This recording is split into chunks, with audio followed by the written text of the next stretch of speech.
Jesus followers ಕುಟುಂಬದವರೆಲ್ಲರಿಗೂ ಶುಭವಾಗಲಿ. Shroud of ಟ್ಯೂರಿನ್ ಯೇಸು ಕ್ರಿಸ್ತರನ್ನು ಸಮಾಧಿ ಮಾಡುವಾಗ ಬಳಸಿದ ಒಂದು ನಾರಿನ ವಸ್ತ್ರವಾಗಿ ಈ ಶ್ರೌಡ್ ಆಫ್ ಟ್ಯೂರಿನ್ ಪ್ರಸಿದ್ಧಿ ಪಡೆದಿದೆ. ಇದರ ಬಗ್ಗೆ ಅನೇಕ ಮಾತುಗಳನ್ನು ಕೇಳಿದ್ದೇವೆ. ಸೋಷಿಯಲ್ ಮೀಡಿಯಾದಲ್ಲಿ ಅನೇಕ ಪೋಸ್ಟ್ಗಳನ್ನು ನೋಡಿದ್ದೇವೆ. ಕೆಲವು ವಿಡಿಯೋಗಳನ್ನು ಕೂಡ ನೀವು ನೋಡಿರ್ತೀರಿ ಮತ್ತು ಇದರ ಬಗ್ಗೆ ಅನೇಕರು ಅನೇಕ ಪ್ರಶ್ನೆಗಳನ್ನು ಸಹ ಕಮೆಂಟ್ ಮಾಡಿದ್ರಿ. ಶ್ರೌಡ್ ಆಫ್ ಟ್ಯೂರಿನ್ ನಿಜವಾದುದೇ? ಏಕೆ ಅದರ ಮೇಲೆ DNA ಟೆಸ್ಟ್ ಮಾಡಿದರು? ಆ DNA ಟೆಸ್ಟ್ ಯಾವುದರ ಮೇಲೆ ಮಾಡಿದರು? ಏಕೆ ಭಾರತದ ಮೂಲಗಳು ಇವೆ? ಇತಿಹಾಸದಲ್ಲಿನ ಆಳವಾದ ರಹಸ್ಯವೇನು? ಸತ್ಯಕ್ಕೆ ಬೈಬಲ್ ಏನು ಹೇಳುತ್ತೆ? ಯೇಸು ಸ್ವಾಮಿಯವರನ್ನು ಸಮಾಧಿ ಮಾಡಿದ ವಸ್ತ್ರವು ವಾಕ್ಯದ ಪ್ರಕಾರ ಹೇಗಿದೆ? ಇದು ಮತ್ತು ಅದು ಒಂದೇನಾ? ಹೀಗೆ ಎಲ್ಲ ವಿಷಯಗಳ ಬಗ್ಗೆ ಪೂರ್ತಿಯಾಗಿ ಮಾತನಾಡೋಣ. ಪೂರ್ತಿಯಾಗಿ ಈ ವಿಡಿಯೋವನ್ನು ನೋಡಿ. ಈ ವಿಡಿಯೋದಲ್ಲಿ ಖಂಡಿತವಾಗಿಯೂ ಉತ್ತಮ ಮಾಹಿತಿ ದೊರೆಯುತ್ತದೆ.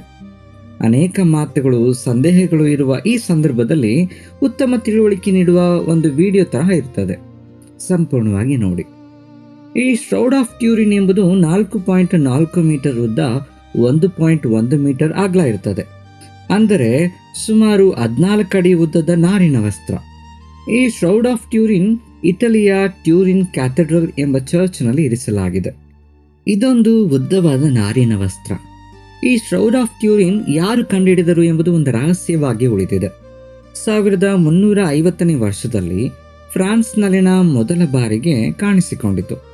ಇದರ ಅಸಲಿ ಮಾಲೀಕ ಇದು ತನ್ನ ಕೈಗೆ ಹೇಗೆ ಬಂತು, ಯಾರದು ಎಂದು ಹೇಳದೆಯೇ ಮರಣ ಹೊಂದಿದನು.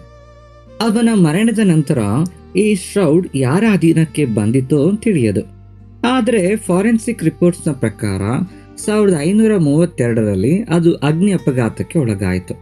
ಅದಕ್ಕಾಗಿಯೇ ಆ ಬಟ್ಟೆಯ ಮೇಲೆ ಇಂದಿಗೂ ಸುಟ್ಟ ಕಲೆಗಳು ಕೂಡ ಹಾಗೆಯೇ ಇವೆ. ಇಟಲಿಯಲ್ಲಿ ಟ್ಯೂರಿನ್ ಎಂಬ ಸ್ಥಳದಲ್ಲಿ saint John the Baptist cathedral ಎಂಬ ಒಂದು ಕ್ಯಾಥೆಡ್ರಲ್ ಇದೆ. ಈ ಕ್ಯಾಥೆಡ್ರಲ್ ಅದನ್ನು ಸ್ವಾಧೀನಪಡಿಸಿಕೊಂಡಿತ್ತು. ಇಂದಿಗೂ ಕೂಡ ಇದು ಅಲ್ಲಿಯೇ ಇದೆ. ಈ ಬಟ್ಟೆ ನಿಜವಾದುದೇ ಅಥವಾ ಅಲ್ಲವೇ? ಇದರ ಮೂಲವೇನು ಎಂದು ಸಂಶೋಧನೆ ಮಾಡಲು ಅನೇಕ ಮಂದಿ ಇದನ್ನು ಪರೀಕ್ಷಿಸಿದರು. ಅನೇಕ ಸಂಶೋಧನೆಗಳು ಕೂಡ ನಡೆದವು. 1988ನೇ ವರ್ಷದಲ್ಲಿ ರೇಡಿಯೋ ಕಾರ್ಬನ್ ಡೇಟಿಂಗ್ ಮಾಡಿದರು. ಅಂದರೆ 3 ಪ್ರಯೋಗಾಲಯಗಳು ಈ ವಸ್ತ್ರವನ್ನು ಸಂಶೋಧಿಸಿ ರೇಡಿಯೋ ಕಾರ್ಬನ್ ಡೇಟಿಂಗ್ ಮಾಡಿದವು. ಅದರ ರಿಸಲ್ಟ್ ಕ್ರಿಸ್ತಶಕ 1260ರಿಂದ 1390ರ ಕಾಲಕ್ಕೆ ಸೇರಿದ ವಸ್ತ್ರ ಎಂದು ಅವರು ರಿಪೋರ್ಟ್ ನೀಡಿದರು. ಅಂದರೆ ಇದು ಮಧ್ಯಯುಗಕ್ಕೆ ಸಂಬಂಧಿಸಿದ ಸೃಷ್ಟಿ ಎಂದು ಹೇಳುತ್ತಿದ್ದಾರೆ, ಮೊದಲ ಶತಮಾನದ ಕಾಲದ್ದಲ್ಲ ಎಂದು ಹೇಳಿದರು. 2022ನೇ ವರ್ಷದಲ್ಲಿ ಎಕ್ಸ್ಟ್ರಾಕ್ಟರಿಂಗ್ ಎಂದು ಒಂದು ಸ್ಟಡಿ ಮಾಡಿದರು. ವೈಡ್ ಹ್ಯಾಂಗಲ್ ಎಕ್ಸ್ಟ್ರಾಕ್ಟರಿಂಗ್ ಎಂಬ ತಂತ್ರಜ್ಞಾನವನ್ನು ಉಪಯೋಗಿಸಿ ಹೊಸ ಸಂಶೋಧನೆ ಮಾಡಿದರು. ಈ ನಾರಿನ ವಸ್ತ್ರವು ಮೊದಲ ಶತಮಾನದ ಕಾಲಕ್ಕೆ ಸಂಬಂಧಿಸಿದ ಮಾದರಿಗಳೊಂದಿಗೆ ಪೂರ್ತಿಯಾಗಿ ಸರಿ ಹೊಂದುತ್ತದೆ ಎಂದು ಸೂಚಿಸಿತು.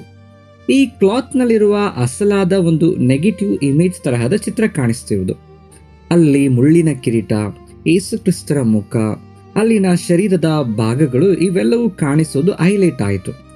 ಈ ಚಿತ್ರ ಹೇಗೆ ಏರ್ಪಟ್ಟಿತು ಎಂಬುದು ಶಾಸ್ತ್ರಜ್ಞರಿಗೆ ಇಂದಿಗೂ ಅರ್ಥವಾಗ್ತಿಲ್ಲ. ಇದು ಒಂದು ಫೋಟೋಗ್ರಾಫಿಕ್ ನೆಗೆಟಿವ್ ಲಕ್ಷಣಗಳನ್ನು ಹೊಂದಿರ್ತದೆ. ಹಾಗೆ ಒಂದು ವಸ್ತ್ರಕ್ಕೆ ಸಂಬಂಧಿಸಿದಂತೆ ಫೋಟೋಗ್ರಾಫಿಕ್ ನೆಗೆಟಿವ್ ಲಕ್ಷಣಗಳು, ಇಂತಹ ಒಂದು ಚಿತ್ರಣವನ್ನು ನೀಡುವುದು ಆಶ್ಚರ್ಯ ಎಂದು ಅನಿಸುತ್ತದೆ. ಪ್ರಸ್ತುತ ನೋಡುತ್ತಿರುವ DNA ರಿಪೋರ್ಟ್ಗಳು ಏಕೆ ಬಂದವು?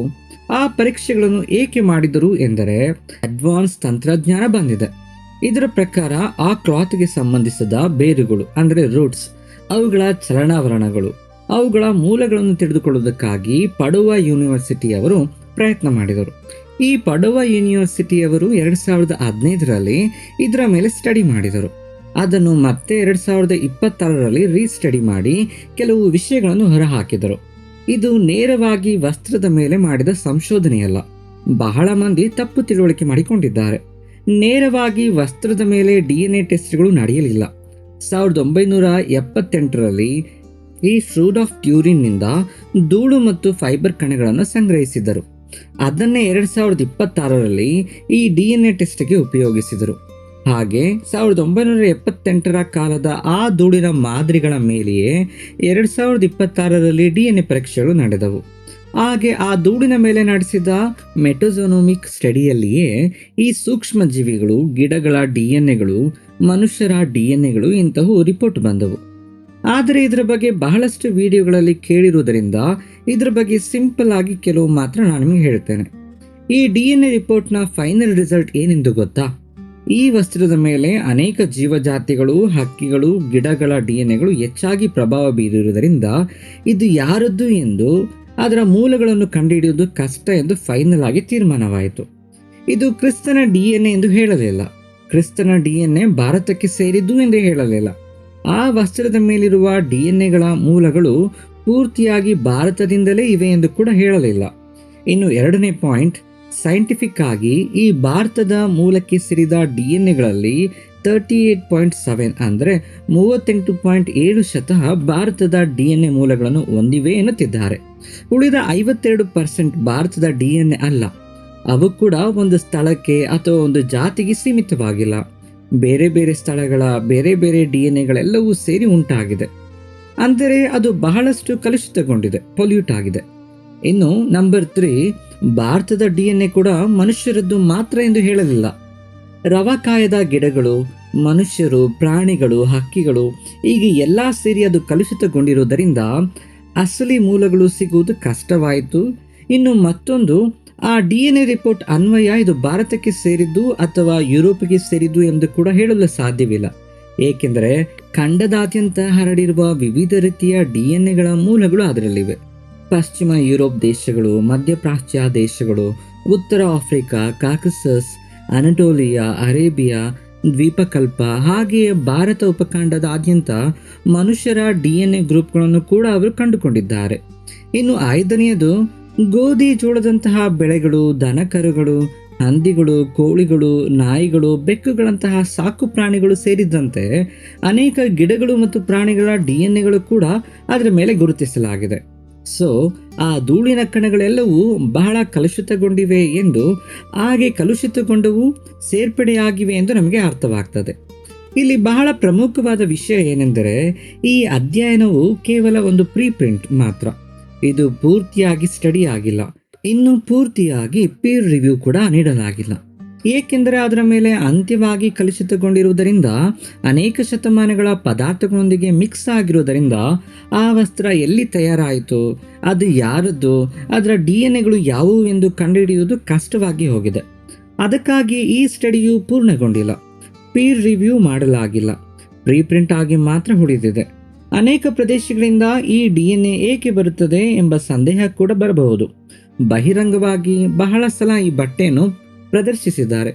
ಈ ಬಟ್ಟೆಯನ್ನು ಅನೇಕ ಮಂದಿ ಮುಟ್ಟಿದ್ದಾರೆ, ಕೈ ಸ್ಪರ್ಶದಿಂದ ಮುಟ್ಟಿದ್ದಾರೆ. ಹಾಗೆ ಟ್ರಾವೆಲ್ ಮಾಡುವಾಗ ಅನೇಕ ಧೂಳಿನ ಕಣಗಳು ಕೆಳಗೆ ಬೀಳುವುದು, ಮಣ್ಣಿನಲ್ಲಿ ಬೀಳುವುದು, ಹಾಗೆ ಈ ವಸ್ತ್ರದ ಮೇಲೆ ಅನೇಕ ಧೂಳಿನ ಕಣಗಳು ಸೇರ್ಪಡೆಯಾಗುವುದು, ಒಂದು ಫೈರ್ ಆಕ್ಸಿಡೆಂಟಲ್ಲಿ ಕೂಡ ಅದು ಸ್ವಲ್ಪ ಸುಟ್ಟು ಹೋಗುವುದು, ಪ್ರಪಂಚದ ಮೂಲೆ ಮೂಲೆಗಳಿಂದ ಬಂದ ಯಾತ್ರಿಕರು ಕೂಡ ಅದನ್ನು ಮುಟ್ಟುವುದು, ಅದರ ಬಗ್ಗೆ ಮಾತನಾಡುವುದು ನಡೆಯುತ್ತಿತ್ತು. ಹಾಗೆಯೇ ಎನ್ವಿರಾನ್ಮೆಂಟ್ ಬದಲಾವಣೆಗಳ ಪ್ರಕಾರ ಕೂಡ ಅದನ್ನು ಸಂಗ್ರಹಿಸಿ ಮಡಚಿ ಸಾಗಿಸಲಾಗ್ತಾ ಇತ್ತು. 19ನೇ ಶತಮಾನ ಕಾಲ ಬರುವವರೆಗೂ ಅದರ ಬಗ್ಗೆ ಜಾಗೃತೆಯನ್ನು ವಹಿಸಿರಲಿಲ್ಲ. ಅಂದಿನಿಂದಲೇ ಅದರ ಬಗ್ಗೆ ವಿಶೇಷ ಜಾಗ್ರತೆಗಳನ್ನು ವಹಿಸಿರಬಹುದು. ಅನೇಕ ಪ್ರದೇಶಗಳು, ಯುರೋಪ್ ಆಗಲಿ, ಮಿಡಲ್ ಈಸ್ಟ್ ಆಗಲಿ, ಹಾಗೆಯೇ ಭಾರತ ಉಪಖಂಡದಿಂದ ಬಂದಿರುವಂತಹ ಮನುಷ್ಯರು ಅಥವಾ ಪ್ರಾಣಿಗಳು ಅಥವಾ ಗಿಡಗಳ DNAಗಳು ಏಕೆ ಇವೆ ಎಂದರೆ, ಅದು ಕೇವಲ ಭಾರತೀಯರಿಗೆ ಸಂಬಂಧಿಸಿದ್ದು ಅಥವಾ ಭಾರತೀಯರಿಗೆ ಸಂಬಂಧಿಸಿದ ವಸ್ತ್ರಗಳನ್ನು ಖರೀದಿಸಿದ್ದಾರೆ ಎಂದಲ್ಲ. ಶತಮಾನಗಳ ಕಾಲ ನಡೆದಂತಹ ಈ ಸ್ಪರ್ಶದ ಕಾರಣದಿಂದ, ಕಲುಷಿತ ಧೂಳು ಸೇರಿದ ಕಾರಣ, ಬಟ್ಟೆಯನ್ನು ಜಾಗೃತಿಯಾಗಿ ಭದ್ರಪಡಿಸಿಕೊಳ್ಳದ ಕಾರಣ, ಎಲ್ಲ ಪ್ರದೇಶಗಳಿಗೆ ಸುತ್ತಾಡುವ ಸಮಯದಲ್ಲಿ ಸೇರಿದ ಆ ಧೂಳಿನ ಕಣಗಳೆಲ್ಲವೂ ಅದರಲ್ಲಿ ಸಂಗ್ರಹವಾದ ಕಾರಣ ಅದು ಪೂರ್ತಿಯಾಗಿ ಕಲುಷಿತಗೊಂಡಿದೆ, ಪೊಲ್ಯೂಟ್ ಆಗಿದೆ. ಈಗ ಅದನ್ನು ಸ್ಟಡಿ ಮಾಡಿ ಅದರ ಅಸಲಿತನವನ್ನು ತರುವುದು ಬಹಳ ಕಷ್ಟ. 14ನೇ ಶತಮಾನದಿಂದ ಆ ವಸ್ತ್ರವನ್ನು ಲೆಕ್ಕವಿಲ್ಲದಷ್ಟು ಯಾತ್ರಿಕರು ಮುಟ್ಟಿದ್ದಾರೆ, ಸಂರಕ್ಷಕರು ಮುಟ್ಟಿದ್ದಾರೆ, ನೋಡಲು ಬಂದವರು ಮುಟ್ಟಿದ್ದಾರೆ. ಹಾಗೆ ಅದನ್ನು ಮೆರವಣಿಗೆ ಮಾಡುವವರು, ಮೆರವಣಿಗೆಗಳಲ್ಲಿ ಬಹಿರಂಗ ಪ್ರದೇಶದಲ್ಲಿ ಇರಿಸುವವರು ಇಂತಹ ವಿಷಯಗಳನ್ನು ಪರಿಗಣನೆಗೆ ತೆಗೆದುಕೊಂಡರೆ, ಅದರ ಮೇಲಿರುವ ಭಾರತೀಯ DNA ಅಸಲಿ ಮಗ್ಗದಿಂದ ಬಂದಿದ್ದಲ್ಲ, ಬದಲಾಗಿ ನಂತರ ನಡೆದ ಸ್ಪರ್ಶದಿಂದ ಬಂದಿದೆ. ಆ ಧೂಳಿನ ಕಣಗಳಿಂದಲೇ ಬಂದಿದೆ ಎಂದು ಮಾತ್ರ ಅರ್ಥವಾಗ್ತದೆ. 2015ರ ಸೈಂಟಿಫಿಕ್ ರಿಪೋರ್ಟ್ಸ್ ಪತ್ರಗಳು ಹಾಗೆ 2020ರ ಮೆಟಜೋನೋಮಿಕ್ ಪ್ರೀಪ್ರಿಂಟ್, ಈ 2 ಸಂಶೋಧನೆಗಳು ಕೂಡ ಇದು ತಪ್ಪು ಎಂದು ಹೇಳಿಲ್ಲ, ಇದು ನಿಜ ಎಂದು ಸಹ ಹೇಳಿಲ್ಲ, ಯೇಸು ಕ್ರಿಸ್ತರಿಗೆ ಒದಿಸಿದ ವಸ್ತ್ರ ಎಂದು ಹೇಳಿಲ್ಲ. ಅದರ ಪ್ರಾಮಾಣಿಕತೆಗೆ ಅಥವಾ ನಕಲಿಗೆ ಸಾಕ್ಷಿಯಾಗದೆ ಅದು ಕಲುಷಿತಗೊಂಡಿದೆ, ಬಹಳ ಹಾಳಾಗಿದೆ, ಅದರ ಮೂಲಗಳನ್ನು ಕಂಡುಹಿಡಿಯುವುದು ಕಷ್ಟವಾಗಿದೆ ಎಂದು ಮಾತ್ರ ಸ್ಪಷ್ಟವಾಗಿ ತಿಳಿಸಿವೆ. ಆದರೆ ಇದು ನಿಜವಾಗಿಯೂ ಯೇಸು ಕ್ರಿಸ್ತರ ದೇಹಕ್ಕೆ ಬಳಸಿದ ವಸ್ತ್ರವೇ ಎಂದು ಆಲೋಚನೆ ಮಾಡಿದರೆ, ಇದುವರೆಗೂ ಆರ್ಜಿಯೋಲಾಜಿಕ್ ಸ್ಟಡೀಸ್ನಲ್ಲಿ ಆಗಲಿ, ಸೈಂಟಿಫಿಕ್ ರಿಪೋರ್ಟ್ಸ್ ಪ್ರಕಾರವಾಗಲಿ, ಮೆಟಜೋನೋಮಿಕ್ DNA ವಿಶ್ಲೇಷಣೆಯಲ್ಲಾಗಲಿ ಇದುವರೆಗೂ ಅದರ ಅಸಲಿ ಮೂಲವು ತಿಳಿಯಲಿಲ್ಲ. ಅದು ಯೇಸು ಕ್ರಿಸ್ತರ ದೇಹದ ಮೇಲಿದ್ದ ವಸ್ತ್ರ ಎಂದು ಸಾಬೀತಾಗಲಿಲ್ಲ. ಆದರೆ ಬೈಬಲ್ ಪ್ರಕಾರವಾಗಿಯೂ ತಾವು ನೋಡಿದರೆ ಆ ವಸ್ತ್ರದ ಕುರಿತಾದ ಪ್ರಸ್ತಾಪ ಮತ್ತಾಯ ಸುವಾರ್ತೆ 27ನೇ ಅಧ್ಯಾಯ 59ನೇ ವಾಕ್ಯದಲ್ಲಿ ಶುಭ್ರವಾದ ನಾರಿನ ಬಟ್ಟೆಯಿಂದ ಸುತ್ತಿರುವಂತೆ ಇರುತ್ತದೆ. ಮಾರ್ಕ ಸುವಾರ್ತೆ 15ನೇ ಅಧ್ಯಾಯ 46ನೇ ವಾಕ್ಯದಲ್ಲಿ ಆತನನ್ನು ನಾರಿನ ಬಟ್ಟೆಗಳಿಂದ ಸುತ್ತಿದರು ಎಂದಿರುತ್ತದೆ.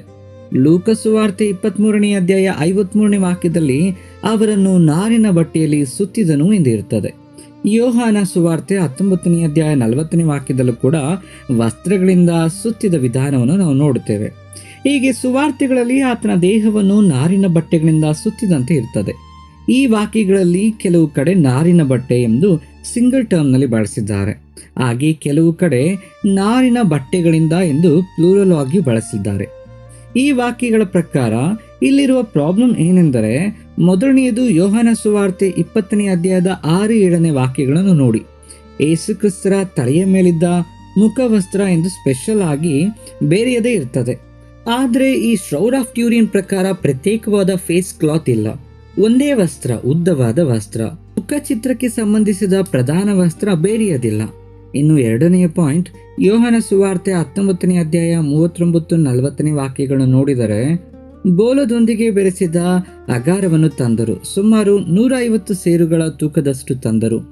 ಯಹೂದ್ಯರು ಉಳುವ ಮರ್ಯಾದೆಯ ಪ್ರಕಾರ, ಅಂದರೆ ಸಂಪ್ರದಾಯದ ಪ್ರಕಾರ, ಆ ಸುಗಂಧ ದ್ರವ್ಯಗಳನ್ನು ಅದಕ್ಕೆ ಹಚ್ಚಿ ನಾರಿನ ಬಟ್ಟೆಗಳನ್ನು ಸುತ್ತುತ್ತಿದ್ದರು.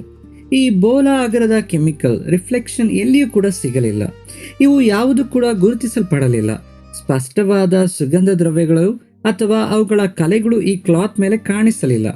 ಇನ್ನು ನಂಬರ್ 3, ಮೂರನೆಯದು, ಅದರ ಎತ್ತರ. ಯೇಸು ಕ್ರಿಸ್ತರು ಸಾಮಾನ್ಯ ಯಹೂದ್ಯ ಪ್ರಜೆಯಾಗಿದ್ದರು, ಆದರೆ ಎಲ್ಲೂ ಅವರು ಬಹಳ ಎತ್ತರವಾಗಿದ್ದಂತೆ ಇಲ್ಲ.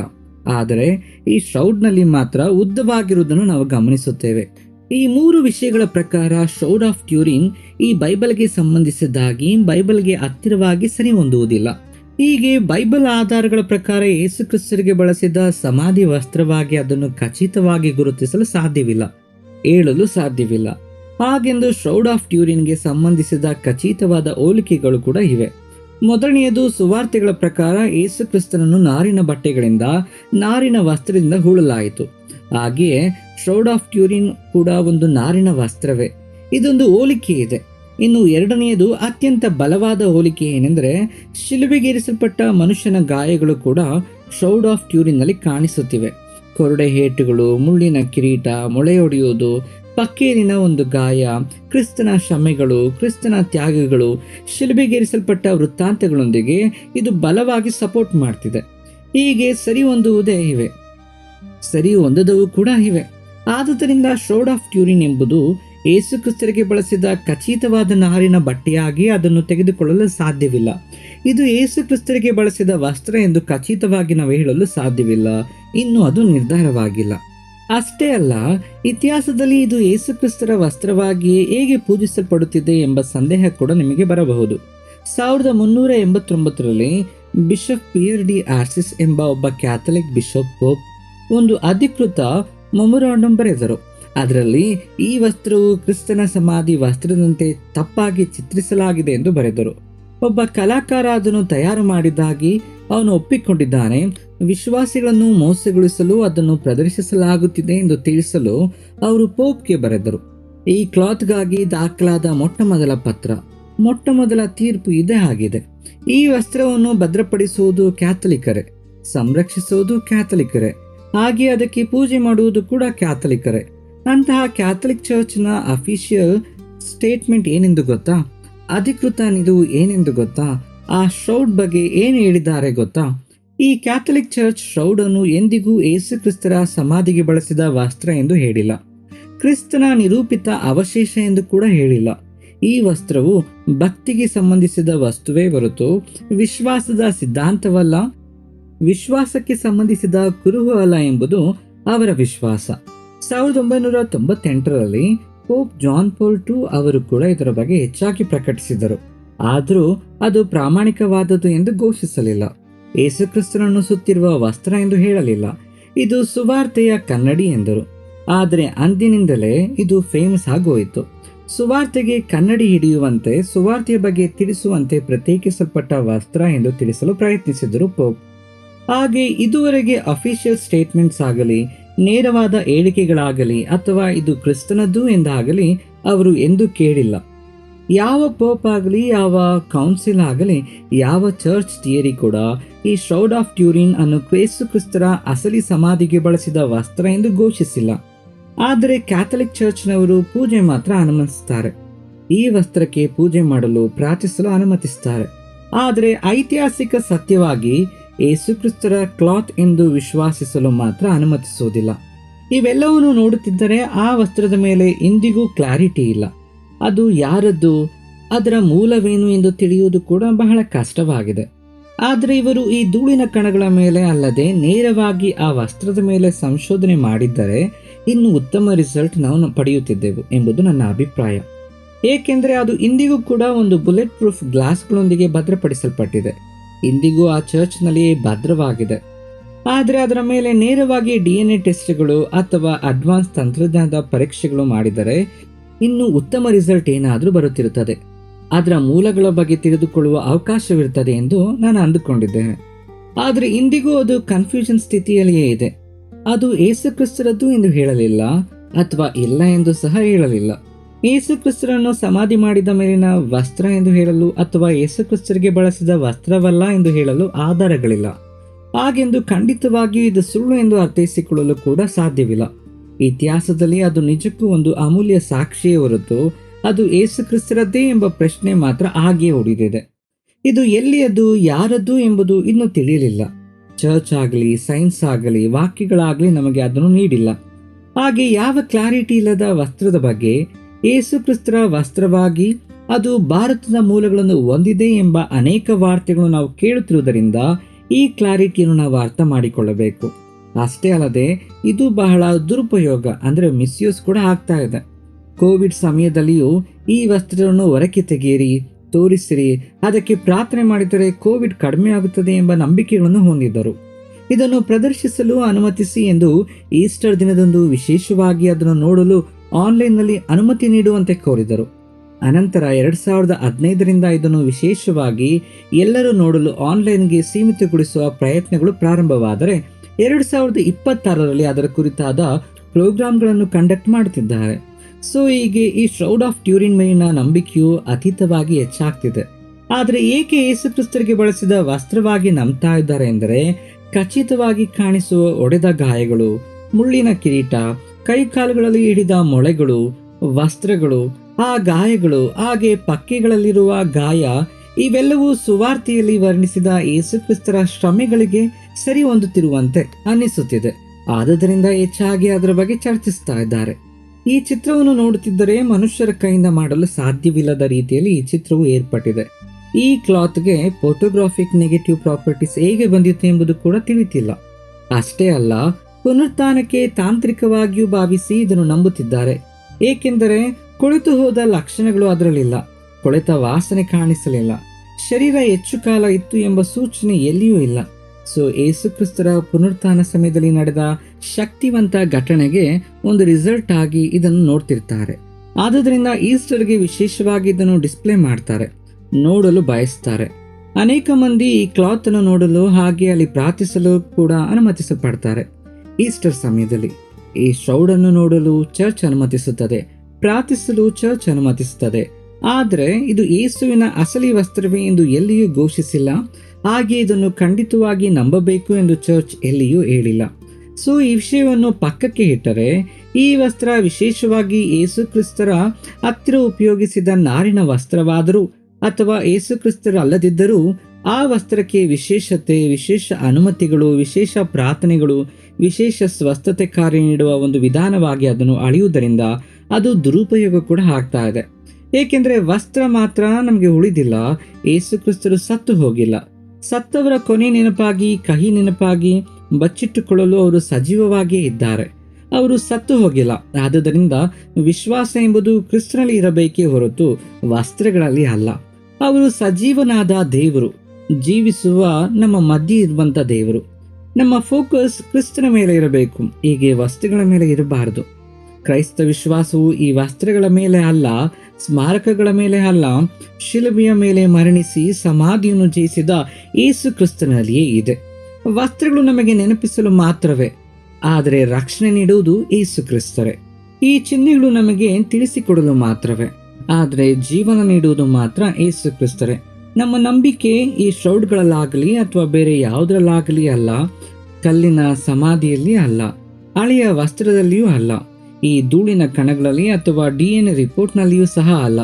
ಈ ದಿನದವರೆಗೂ ಜೀವಿಸುತ್ತಿರುವ ಯೇಸು ಕ್ರಿಸ್ತರಲ್ಲಿಯೇ ಇದೆ. ಸಜೀವನಾದ ಜೀವಿಸುವ ಯೇಸು ಕ್ರಿಸ್ತರಲ್ಲಿ ಇದೆ. ಆದುದರಿಂದ ವಸ್ತ್ರಗಳನ್ನು ಗೌರವಿಸಬಹುದು, ಅವುಗಳನ್ನು ವಿಶೇಷವಾಗಿ ಭದ್ರಪಡಿಸಿಕೊಳ್ಳಬಹುದು, ಒಂದು ಸಾಕ್ಷಿಯಾಗಿ ಅದನ್ನು ಪ್ರದರ್ಶಿಸಿಕೊಳ್ಳಬಹುದು. ಆದರೆ ಆರಾಧಿಸುವುದು, ಪ್ರಾರ್ಥಿಸುವುದು ಒಬ್ಬ ಯೇಸು ಕ್ರಿಸ್ತರಿಗೆ. ಈ ಒಂದು ವಿಷಯ ನಮಗೆ ಕ್ಲಾರಿಟಿ ಬರಬೇಕು. ಸೊ ಅದು ಮಿಸ್ ಆಗ್ತಿರುವಂತಹ, ಮಿಸ್ಯೂಸ್ ಮಾಡುವಂತಹ ವಿಷಯಗಳು, ಕ್ಲಾರಿಟಿ ಇಲ್ಲದಂತಹ ಕೆಲವು ಅಂಶಗಳು ನಮಗೆ ಅರ್ಥವಾಗಲು ಪೂರ್ತಿಯಾಗಿ ಇನ್ಫಾರ್ಮೇಶನ್ ನೀಡಲಾಗಿದೆ. ಈ ವಿಷಯ ನಮಗೆ ಸ್ಪಷ್ಟವಾಗಿ ಅರ್ಥವಾಯಿತು ಅಂತ ನೆನೆಸ್ತೇನೆ. ಮತ್ತೊಂದು ಅದ್ಭುತವಾದ ಒಳ್ಳೆ ಟಾಪಿಕ್ನೊಂದಿಗೆ ಮತ್ತೊಂದು ವಿಡಿಯೋ ಮೂಲಕ ನಾನು ಮತ್ತೆ ಸಿಗ್ತೇನೆ. ಅಲ್ಲಿವರೆಗೂ ದೇವಾದಿದೇವನ ಕೃಪೆ ನಮ್ಮೆಲ್ಲರನ್ನು ಕಾದು ಕಾಪಾಡಿ ನಡೆಸಲಿ. ಆಮೇನ್.